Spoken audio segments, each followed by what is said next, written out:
Hello students, तो स्वागत है आपका आज के इस वीडियो में। आज का ये जो वीडियो है वो आपके सीएचएस एंट्रेंस एग्जाम जो कि क्लास 9th के लिए होने वाला है, उसके लिए बहुत ही इंपॉर्टेंट है। इसमें हमने अपने पहले वीडियो में नंबर सिस्टम के बारे में डिस्कस कर रहे थे। उसी के आगे के कुछ टॉपिक्स को हम डिस्कस करेंगे आज के इस वीडियो में। अगर आपने पीछे का वीडियो नहीं देखा हुआ है तो उसको देख लीजिए, क्योंकि वो बहुत ही हेल्पफुल है। और पीछे कॉन्सेप्ट्स अगर छूटते तो फिर आगे के कॉन्सेप्ट समझने में थोड़ी सी दिक्कत होती है। तो चलिए शुरू करते हैं आज के इस वीडियो को बहुत ही इंटरेस्टिंग तरीके से। तो सबसे फर्स्ट इसमें अगर आप देखें तो जो टॉपिक दिया हुआ है वो है comparison of numbers. That means कि हम इसमें पढ़ने वाले हैं नंबर्स के कंपैरिजन के बारे में। कंपैरिजन का मतलब क्या होता है? तो कंपैरिजन का मतलब होता है तुलना करना। ठीक है, तो तुलना हम यहाँ पे क्या करेंगे, दो नंबर्स का कंपैरिजन करेंगे। दो से ज्यादा नंबर्स हो तो उसका भी कंपैरिजन करना सीखेंगे। तो कंपैरिजन का मतलब होता है तुलना करना। और किसका तुलना हमें करना है? तो हमें करना है नंबर्स का तुलना। अब ये, तो अगर हम किसी भी नंबर का कंपैरिजन करना है तो इसमें आपके दो तरीके के क्वेश्चंस को पूछता है। पहला, when both numbers have unequal number of digits, यानी कि जब दोनों ही नंबर में जो डिजिट्स हो वो अनइक्वल हो। ठीक है, तो जब अनइक्वल डिजिट्स होंगे तब हम कैसे करेंगे। और दूसरा जो हमारा टाइप है, इसमें जब दोनों नंबर्स में इक्वल नंबर ऑफ डिजिट्स हो, इन दोनों ही टाइप्स को हम देखेंगे। तो जब हमारा अनइक्वल नंबर ऑफ डिजिट्स होता है तब क्या करते हैं, तो उसके लिए देखते हैं the number having more digits is greater. यानी कि कोई भी दो नंबर दिया हुआ है और उसमें से एक नंबर में कम डिजिट है और एक नंबर में ज्यादा डिजिट है। जैसे एग्जांपल के लिए हम यहाँ पे कहते हैं कि कोई दो नंबर्स है। ठीक है, कोई दो नंबर है, एक ये नंबर है और एक कोई नंबर बी है।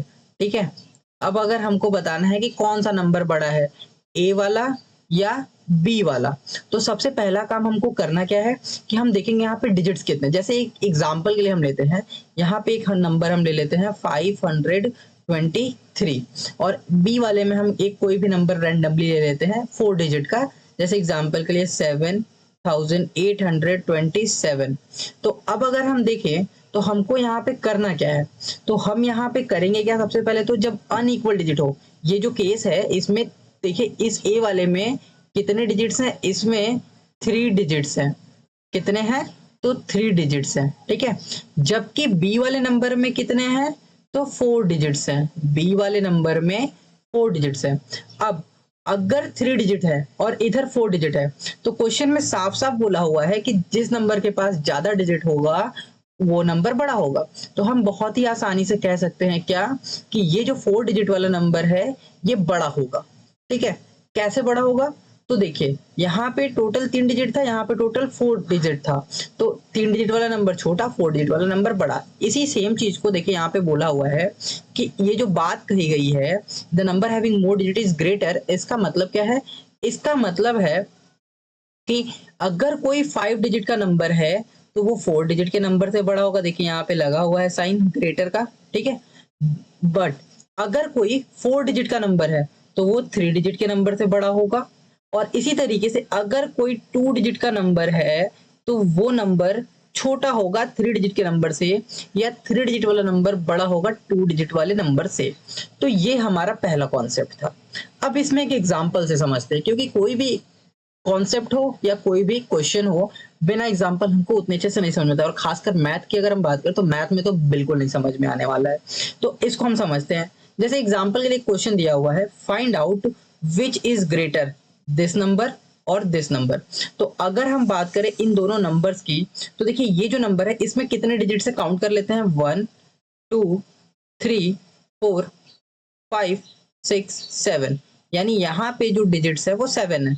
और इसमें अगर हम कंपेयर करें तो 1 2 3 4 5 6 7 8, यानी यहाँ पे जो डिजिट्स हैं वो 8 है। अभी हमने थोड़ी देर पहले ये कॉन्सेप्ट देखा कि जिस नंबर में ज्यादा डिजिट वो नंबर ग्रेटर। तो यानी कि यहाँ पे जो 8 डिजिट वाला नंबर होगा वो ग्रेटर होगा और 7 डिजिट वाला नंबर स्मॉलर होगा। तो देखिए इसी चीज को लिखा हुआ है, since the first number this, यानी पहला वाला नंबर ये है, इज ऑफ 7 डिजिट नंबर, ये क्या है, 7 डिजिट का नंबर है। Whether the second number, second वाला नंबर ये है number this is of 8 digit, ये नंबर 8 डिजिट का था। Therefore the second number is greater than the first number. हम कंक्लूजन में क्या कह सकते हैं, कि जो सेकंड नंबर होगा वो ग्रेटर होगा फर्स्ट नंबर से। तो आई होप कि आपको ये फर्स्ट वाला टाइप समझ में आया होगा। ठीक है, अगर किसी भी कॉन्सेप्ट में आपका कोई भी दिक्कत हो या नहीं समझ में आता है, आप कमेंट करके बिल्कुल बताएं कि मुझे ये कॉन्सेप्ट समझ में नहीं आया। ठीक है, अब अगर हम देखते हैं नेक्स्ट वाला टाइप, तो इसमें क्या बोला हुआ है, इसमें बोला हुआ है बोथ नंबर्स, क्या जब दोनों ही नंबर्स के पास इक्वल नंबर ऑफ डिजिट्स हो। जैसे ये तो हमने पढ़ लिया कि यहाँ पे 3 डिजिट है, यहाँ 4 डिजिट है, तो 4 वाला ग्रेटर हो गया। बट एक एग्जांपल के लिए मान लीजिए कि हम यहाँ पे एक और नंबर लिख देते हैं 4। ठीक है, क्या लिख देते हैं 4। तो इस एग्जांपल को हम नीचे समझते हैं। जैसे एक एग्जांपल के लिए यहाँ पे दे दिया 4 5 2 3 और यहाँ पे दिया हुआ है 7 8 2 7। अब ये क्वेश्चन हमसे बोल दिया, तो यहाँ पे भी कितना है, 4 डिजिट है भैया, और यहाँ पे कितना है, तो यहाँ पे भी भैया 4 डिजिट है। अब जब दोनों में डिजिट सेम है तो क्या ये नंबर इक्वल है? नहीं, तो नंबर भी इक्वल नहीं है। क्यों? क्योंकि इक्वल नंबर्स के पास क्या होता है, इक्वल नंबर अगर होगा तो उसका जो हर एक प्लेस पे जो डिजिट है वो भी सेम होगा। तो अब समझते हैं कि अगर जब डिजिट सेम होंगे तो कैसे कंपैरिजन हो पाएगा। तो डिजिट जब भी सेम होंगे तो उसके कंपैरिजन के लिए देखिए यहाँ पे रूल दिया हुआ है क्या, in case of the equal number of digits, अगर कहीं पे किसी भी क्वेश्चन में इक्वल नंबर ऑफ डिजिट्स होते हैं, we have to check the place value of the left most digit of both numbers. तो हमको क्या करना है, हमको जो भी दोनों नंबर्स दिए हैं उन दोनों नंबर्स के left most in the sense आपके बाएं वाले हाथ के साइड जो भी डिजिट होगा, हमको सबसे पहले दोनों नंबर के उन दोनों डिजिट्स को कंपेयर करना है। If digits of both numbers are also equal, अब अगर हमने मान लीजिए मैच किया और डिजिट्स फिर भी सेम है, तो हम क्या करेंगे, फिर हम उसके आगे एक नंबर बढ़ेंगे। Then we move to the next digit placed on the right side, तो लेफ्ट वाले के राइट साइड में जो नंबर आएगा उसकी तरफ मूव करेंगे। And repeat the process until we get the desired result, और ये प्रोसेस हम तब तक करते रहेंगे जब तक कि हमें अपना रिजल्ट नहीं मिल जाता है। अब कैसे इसको समझेंगे, तो देखिए इसको एक फिर एग्जांपल्स के मदद से समझेंगे। तो एग्जांपल में दिया हुआ है क्या, कि हमको असेंडिंग ऑर्डर में अरेंज करना है इस और एस नंबर को, तो ये 4 नंबर्स हैं। अब सबसे पहले तो हमको अगर असेंडिंग ऑर्डर में अरेंज करना, तो आपको पता होना चाहिए कि असेंडिंग ऑर्डर होता क्या है। तो असेंडिंग ऑर्डर का सीधा सा मतलब होता है कि सबसे पहले सबसे छोटा, फिर उससे बड़ा, फिर उससे बड़ा और फिर सबसे बड़ा। तो इस तरीके से हम असेंडिंग ऑर्डर में अरेंज करते हैं। अब हमको किसी भी नंबर को कंपेयर करना है तो हम क्या करेंगे, सबसे पहले तो उसके डिजिट्स को काउंट करते हैं। तो चलिए डिजिट को भी हम थोड़ा काउंट करके देख लेते हैं। तो यहाँ पे अगर हम काउंट करें तो कितने डिजिट्स हैं, 1 2 3 4 5 6 7, यहाँ पे है 7 डिजिट। ठीक है, फिर यहाँ पे काउंट करते हैं 1 2 3 4 5 6 7, यानी यहाँ पे भी है 7 डिजिट। नेक्स्ट आते हैं तो 1 2 3 4 5 6 7, यहाँ पे भी है 7 डिजिट। फिर नीचे आते हैं तो 1 2 3 4 5 6 7, यानी यहाँ पे भी है 7 डिजिट। यानी सारे नंबर्स में नंबर ऑफ डिजिट्स क्या है, सेम है। तो अब यहाँ पे फर्स्ट वाला जो रूल था वो तो लग नहीं पाएगा, अब हमको सेकंड रूल लगाना पड़ेगा। तो जब सारे डिजिट सेम हैं तो हम फिर कंपैरिजन किससे करेंगे, तो भैया फिर हमको कंपैरिजन करने के लिए करना क्या पड़ेगा, तो हमको तब कंपैरिजन करने के लिए लेफ्ट मोस्ट जो डिजिट होगा उसको कंपेयर करना पड़ेगा। अभी हमने थोड़ी देर पहले रूल में देखा था। तो हम अब इसमें खोजेंगे क्या, तो हम इसमें खोजेंगे लेफ्ट मोस्ट डिजिट। ठीक है, तो देखिए लेफ्ट मोस्ट डिजिट की बात करें तो देखिए यहाँ पे क्या है, 5 है, यहाँ पे भी 5 है, फिर यहाँ पे भी 5 है, यहाँ पे भी 5 है। ठीक है, लेफ्ट मोस्ट डिजिट का मतलब, तो इसको आप इस तरीके से समझ सकते हैं, जैसे ये जो नंबर दिया हुआ है 5 4 0 3 1 0 0, तो इसमें इधर वाला जो डिजिट है वो लेफ्ट है और जो इधर वाला डिजिट है वो राइट है। ठीक है, तो हमको क्या करना है, हमको लेफ्ट वाले डिजिट को देखना है। तो लेफ्ट वाला डिजिट क्या है, यहाँ पे भी 5 है, यहाँ पे भी 5 है, यहाँ पे भी 5 है, यहाँ पे भी 5 है। तो हम इन चारों नंबर में क्या देख रहे हैं कि जो सबसे टॉप लेफ्ट डिजिट है वो चारों में सेम है। तो जब सेम है तो हम क्या करेंगे, हम फिर एक डिजिट के बाद राइट साइड में मूव करेंगे। तो अब अगर हम देखें तो यहाँ पे इस 4 को कंपेयर करेंगे, तो ये वाला जो 4 है ये यहाँ पे भी 4 है, इस नंबर में भी 4 है, इस नंबर में भी 4 है, इस नंबर में भी 4 है। तो अगर यहाँ पे हम देखें तो ये जो चारों नंबर्स हैं वो आपस में फिर से सेम हमें मिल गए। अब फिर हम इस प्रोसेस को क्या करेंगे, अगेन रिपीट करेंगे, ठीक है। तो अगेन जब हम रिपीट करेंगे इस प्रोसेस को, तो इसमें अगर आप देखें तो यहाँ पे इस वाले नंबर में 0 आया है, इस वाले में 6 आया है, इस वाले में 5 आया है और इस वाले में 2 आया है। यानी हमें 4 अलग अलग नंबर मिल रहे हैं, 0, 6, 5, 2। तो अब अगर हम इसमें देखें तो जो सबसे स्मॉलेस्ट नंबर हमें चाहिए, क्योंकि असेंडिंग ऑर्डर में करना है, तो सबसे स्मॉलेस्ट नंबर 0 है, फिर उसके बाद 2 है, फिर उसके बाद 5 है, फिर उसके बाद 6 है। तो अगर आप देखें तो 0 वाला नंबर कौन सा है, तो देखिए 0 वाला नंबर ये है, यानी ये वाला नंबर फर्स्ट प्लेस पे आएगा। फिर 2 वाला नंबर कौन सा है, तो देखिए 2 वाला नंबर जो है वो ये है। फिर 2 के बाद 5 ये थर्ड प्लेस पे आएगा, तो ये वाला नंबर थर्ड प्लेस पे आएगा। और जो 6 है वो फोर्थ प्लेस पे आएगा। लेकिन अगर मान लीजिए इन केस यहाँ पे ये जो सारे नंबर दिए अभी हमें फिर से सेम मिल जाते हैं, तो फिर हम क्या करते हैं, फिर यही स्टेप अगेन रिपीट करते हैं और ऐसा करते करते हम लास्ट तक जाते हैं और हमें अपना डिजायर्ड रिजल्ट जो भी होता है वो मिल जाता है। तो इस तरीके से हम इसको असेंडिंग ऑर्डर में अरेंज कर देंगे। यानी सबसे पहले देखिए ये वाला नंबर आएगा, तो देखिए यहाँ पे सबसे पहले ये वाला नंबर लिखा हुआ है फर्स्ट प्लेस पे। फिर सेकंड प्लेस पे ये वाला नंबर आएगा, ठीक है। तो देखिए ये वाला 78 ये वाला नंबर सेकंड प्लेस पे यहाँ पे लिखा हुआ है, ठीक। फिर थर्ड प्लेस पे क्या आएगा, तो थर्ड प्लेस पे 87 वाला नंबर आएगा, तो यहाँ पे देखिए ये थर्ड प्लेस पे लिखा हुआ है। और फोर्थ प्लेस पे ये वाला नंबर आएगा, तो फोर्थ प्लेस पे ये वाला नंबर आ गया, ठीक है। तो इस तरीके से जो है हम क्वेश्चंस को सॉल्व करेंगे, अगर कि जिस भी किसी नंबर में डिजिट्स जो है वो सेम हो ऐसे क्वेश्चंस में।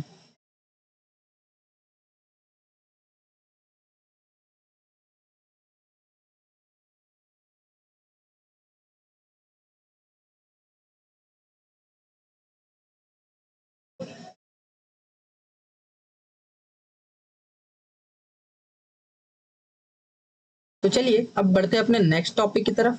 तो देखिए नेक्स्ट टॉपिक हमारा क्या है, नेक्स्ट टॉपिक हमारा है क्लासिफिकेशन ऑफ नंबर्स। तो इसमें हम पढ़ेंगे क्लासिफिकेशन ऑफ नंबर्स के बारे में, यानी नंबर्स कितने टाइप्स के होते हैं। तो there are several types of number exist in the number system. हमारे नंबर सिस्टम में अलग अलग तरीके के नंबर्स जो होते हैं वो एग्जिस्ट करते हैं अलग अलग पर्पसेस के अकॉर्डिंग, ठीक है। तो ये अलग अलग पर्पसेस के अकॉर्डिंग क्या होते हैं, तो इसको हम आगे डिस्कस करेंगे। पर्पस उसका क्या है, जब आप पढ़ेंगे तो आपको समझ में आ जाएगा कि हर एक नंबर का अपना एक पर्पस है जिसकी वजह से उसको क्लासिफाई किया गया है। फिर this numbers are classified into different groups. इन नंबर्स को अलग अलग ग्रुप्स में क्लासिफाई किया गया है अकॉर्डिंग टू देयर प्रॉपर्टीज। इनकी कुछ प्रॉपर्टीज होती है उनके अकॉर्डिंग। दीज आर, अब ये नंबर्स कौन कौन से हैं, तो देखिए सबसे फर्स्ट इसमें जो दिया हुआ है वो है नेचुरल नंबर। अब नेचुरल नंबर्स होते क्या हैं, तो देखिए नेचुरल नंबर का मतलब होता है काउंटिंग नंबर, जो सबसे हमें एक नेचर से मिला हुआ है, एक तरीके से कह लीजिए। इसमें होता क्या है, तो जब भी हमें नेचुरल नंबर की बात हो तो नेचर से, नेचर इन द सेंस यानी काउंटिंग नंबर्स, ठीक है। नेचुरल नंबर का सीधा सीधा मतलब होता है काउंटिंग नंबर। तो हम काउंटिंग कैसे स्टार्ट करेंगे, फॉर एग्जांपल मान लीजिए मुझे काउंटिंग स्टार्ट करनी है, हम 3 लोग हैं, हमें काउंटिंग करनी है। जैसे एक एग्जांपल के लिए इसको ऐसे समझ सकते हैं कि यहाँ पे 3 लोग हैं, एक राम है, एक श्याम है और एक मोहन है। तो हमको अगर काउंटिंग स्टार्ट करें तो हम क्या करेंगे, ये फर्स्ट है, ये सेकंड है, ये थर्ड है। तो इस तरीके से हम काउंटिंग जब भी स्टार्ट करें 1 से स्टार्ट करें, तो 1 2 3 4 ये जो सारे नंबर्स होते हैं ये काउंटिंग नंबर्स होते हैं और इन्हीं को हम नेचुरल नंबर कहते हैं। इसमें हम आगे इनफाइनाइट तक चले जाएंगे, 6 7 8 100 200 लाख करोड़ जो भी, वो सारे नंबर्स हमारे नेचुरल नंबर ही होंगे। होल नंबर क्या होता है, अब अगर हम इसी नेचुरल नंबर में क्या करें, जीरो को, यानी इस ग्रुप में एक जीरो को ऐड कर देते हैं, तो ये जो ग्रुप होता है वो होल नंबर बन जाता है। यानी हमारा नेचुरल नंबर क्या था जब हम काउंटिंग कर रहे थे, तो 1 2 3 4 5 ये सारा हमारा नेचुरल नंबर था। बट हमने क्या किया, ये एक अलग ग्रुप था, ये इस पूरे ग्रुप को हम बोले थे नेचुरल नंबर। अभी हमने क्या किया, हमने इसके ग्रुप में एक बस खाली एलिमेंट बढ़ा दिया या एक नंबर बढ़ा दिया। कौन सा, तो हमने एक जो नंबर बढ़ाया वो है 0, हमने इसको दे दिया एक 0, ठीक है। अभी ये जो ग्रुप बन गया ये एक नया ग्रुप बन गया, इस ग्रुप को हम बोलेंगे होल नंबर का ग्रुप, ठीक। अब नेक्स्ट जो हमारा नंबर है वो है even and odd number. Even and odd number क्या होते हैं, तो कोई भी नंबर इवन कब होगा, जब वो 2 का मल्टीपल हो। यहाँ पे लिखा हुआ है मल्टीपल ऑफ 2, बहुत सारे डेफिनेशन में आप पढ़ेंगे, डिविजिबल बाई 2। तो अगर वो 2 का मल्टीपल हो या 2 का डिविजिबल हो तो हम उसको कहते हैं इवन नंबर। और जस्ट इसी का उल्टा, अगर वो 2 का मल्टीपल या डिविजिबल नहीं हो तो हम उसको कहते हैं ऑड नंबर। इवन नंबर को हम रिप्रेजेंट करते हैं लेटर ई से, जबकि ऑड नंबर को हम रिप्रेजेंट करते हैं लेटर ओ से, ठीक है। तो ई में हमारे कौन कौन से नंबर्स आएंगे, तो देखिए इवन नंबर्स हमारे 2 4 6 8, 2 के मल्टीपल्स हैं, 2 के मल्टीपल्स हैं इन द सेंस कि देखिए 2 का अगर आप टेबल पढ़ेंगे तो 2 के टेबल में 1 टाइम में 2, 2 टाइम में 4, 3 टाइम में 6 और 4 टाइम में 8 ये आएगा। इसी तरीके से अगर आप ऑड नंबर की बात करें तो 2 के टेबल में ये सारे नंबर्स नहीं आते हैं और जो नंबर इवन नहीं होते हैं वो ऑड होते हैं। तो ये हमारे ऑड नंबर्स हो गए। ठीक, अब आगे आते हैं इंटीजर्स में। तो इंटीजर्स क्या होता है, तो अभी देखिए हमने पढ़ा था होल नंबर। तो होल नंबर हमने क्या पढ़ा था कि कोई भी एक ग्रुप जिसमें 0 1 2 3 4 5 ये सारे नंबर आते हैं उनको हम होल नंबर कहते हैं। अब इसी में हम क्या करें, नेगेटिव नंबर जैसे -1 -2 -3 -4 इन सारे नंबर्स को ऐड कर देते हैं तो ये ग्रुप जो बनेगा वो होगा इंटीजर्स का। यानी positive and negative numbers as well as zero are called integers. ठीक है, अब इसमें हम ये जो सारे नेगेटिव नंबर्स हैं इनको हम बोलते हैं नेगेटिव इंटीजर, नेगेटिव इंटीजर, और जो इधर पॉजिटिव नंबर्स हैं इनको हम बोलते हैं पॉजिटिव इंटीजर। ठीक है, पॉजिटिव इंटीजर। और जबकि जो जीरो है वो ना इधर पॉजिटिव नॉन नेगेटिव होता है, तो ये आपको याद रखना है। और इंटीजर को हम डिनोट करते हैं जेड से। किससे डिनोट करते हैं, तो इंटीजर को हम डिनोट करते हैं जेड से। अब आते हैं नेक्स्ट पे। तो देखिए नेक्स्ट जो हमारा हेडिंग है वो है प्राइम नंबर्स। ठीक है, अब प्राइम नंबर्स क्या होता है, तो देखिए यहाँ पे प्राइम नंबर जो होता है कोई भी नंबर, एक ऐसा नंबर जो कि किसी दो नंबर से ही डिविजिबल हो। एक तो खुद वो इटसेल्फ और दूसरा 1 से। जैसे एग्जांपल के लिए अगर हम कुछ नंबर लेते हैं 2 4 सीक्वेंस से लेते हैं तो ज्यादा अच्छा रहेगा। 2 3 4 5 6 4 ये 5 नंबर्स हैं। अब अगर हमें देखना हो इसमें से कौन सा प्राइम नंबर है कौन सा नहीं है, तो हम देखते हैं इस 2 के फैक्टर्स। तो 2 जो है वो या तो 1 के टेबल में आता है और या तो 2 के टेबल में आता है, यानी इसके सिर्फ दो ही फैक्टर है, या तो 1 या तो 2। 3 जो है उसके भी सिर्फ दो ही फैक्टर्स होंगे, एक तो ये 1 के टेबल में आएगा, एक 3 के टेबल में आएगा, तो ये 1 3। 4 जो है वो देखिए, तो 4 1 के टेबल में भी आता है, 2 के टेबल में भी आता है, 4 के टेबल में आता है, तो इसके टोटल कितने फैक्टर्स हैं, 3। 5 की बात करें तो देखिए 5 जो है वो 1 के टेबल में आता है, 5 1 के टेबल में आता है और सिर्फ 5 के टेबल में आता है। 6 की बात करें तो देखिए 6 1 के टेबल में आता है, 2 के टेबल में आता है, 3 के टेबल में आता है और 6 के टेबल में आता है। तो अगर हम देखें तो इनमें से कौन कौन से ऐसे नंबर है जो या तो सिर्फ खुद के टेबल यानी खुद अपने टेबल में ही आ रहे हो या 1 के टेबल में। तो 2 जो है वो एक ऐसा नंबर है जो या तो 1 के टेबल में आ रहा है या अपने खुद के टेबल में आ रहा है। 3 भी एक ऐसा नंबर है जो कि अपने खुद के टेबल में आ रहा है या तो 1 के टेबल में आ रहा है, और 5 भी एक ऐसा नंबर है जो कि अपने खुद के टेबल में आ रहा है या 1 के टेबल में आ रहा है। तो इस तरीके से 2 3 5 7 11 ये सारे ऐसे नंबर्स होते हैं जो या तो खुद के टेबल में आते हैं और या तो 1 के टेबल में आते हैं, तो ऐसे नंबर्स को हम कहते हैं प्राइम नंबर। अब कंपोजिट नंबर्स क्या होते हैं, तो all numbers greater than 1 that are not prime are called composite. अब जैसे अभी हम जो है काउंटिंग स्टार्ट करें 1 से लेकर के 100 तक, ठीक है, तो 1 से लेके 100 तक में हम अगर काउंटिंग स्टार्ट करेंगे तो 1 से बड़े जितने भी नंबर्स हैं जो प्राइम नहीं है, जैसे एग्जांपल के लिए यहाँ पे 2 3 5 ये प्राइम तो थे, बट 4 और ये जो 6 है, 4 और ये 6 ये प्राइम नहीं थे। तो जो नंबर प्राइम नहीं होंगे उनको हम बोलेंगे कंपोजिट, या इसी को हम दूसरे लैंग्वेज में ऐसे कहते हैं जिसके 2 से ज्यादा फैक्टर्स हो। जैसे अभी प्राइम नंबर्स में देखा कि सिर्फ 2 ही फैक्टर हो रहे थे, लेकिन ऐसे नंबर जिसके 2 से ज्यादा फैक्टर्स हो उनको हम कंपोजिट नंबर्स कहते हैं। नेक्स्ट हमारा आता है रैशनल नंबर। ठीक है, कंपोजिट नंबर के एग्जांपल्स में 4 6 8 9 10 ये सारे नंबर्स के 2 से ज्यादा फैक्टर्स आते हैं। जैसे एग्जांपल के लिए अगर आप 10 का देखें तो 10 जो है 1 के टेबल में भी आता है, 2 के टेबल में आता है, 5 के टेबल में भी आता है और 10 के टेबल में आता है। देखिए इसके 4 फैक्टर्स जो कि 2 से ज्यादा हो रहा है। फिर रैशनल नंबर की अगर हम बात करें तो देखिए रैशनल नंबर क्या होता है, कोई भी नंबर जिसको हम p बाई क्यू के फॉर्म में लिख सकते हैं, जहां पे p और q जो होंगे वो इंटीजर होंगे, बट एक कंडीशन होगी कि जो q होगा वो कभी भी 0 नहीं होना चाहिए।